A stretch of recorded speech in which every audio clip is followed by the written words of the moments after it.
For this week's Going Deep, I'd like to talk about QAnon, because why not? They say anything they want, so I'll talk about them. QAnon is a group of conspiracy theorists that started online. They pose as officials breaking confidential news stories that go to the top. From the deep state to Pizzagate to many, many more, but weirdly nothing bad about Trump. Instead saying he is the only one who can stop all of this corruption. Seriously? This guy? This guy is your god? This guy?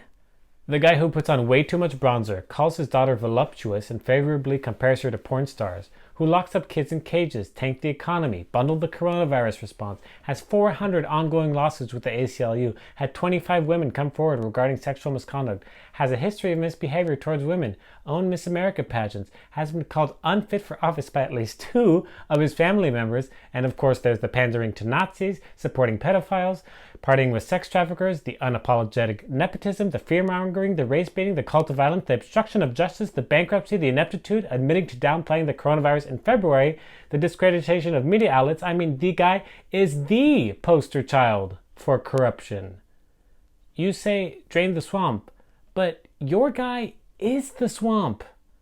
And like a Mississippi Midas, all he touches turns to swamp.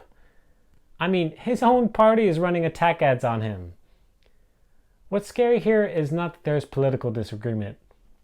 What's scary is the complete devotion and readiness for this QAnon base to blindly follow Trump wherever he goes and redefine all of his deplorable actions as bravely standing up to the Jews or to the Muslims or black people or the over-encompassing umbrella of the far left.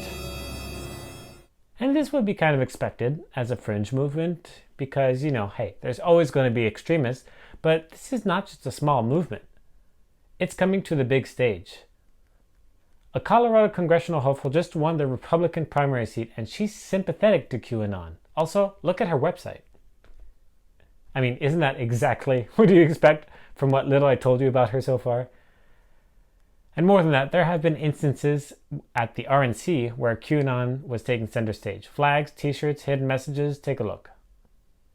And the worst of all, Donald Trump praises them. QAnon movement appears to be gaining a lot of followers. Can you talk about what you think about that and what you have to say to people who are following this movement right now? Well, I don't know much about the movement other than I understand they like me very much, which I appreciate. But I've heard these are people that love our country and they just don't like. These people are asking for an America that is lawless, where the free press is vilified, where they can say anything they want, no matter how harmful or dangerous that can be, where they can illegally obtain a weapon at 17 years old to cross state lines and kill 2 people and ultimately be praised for it.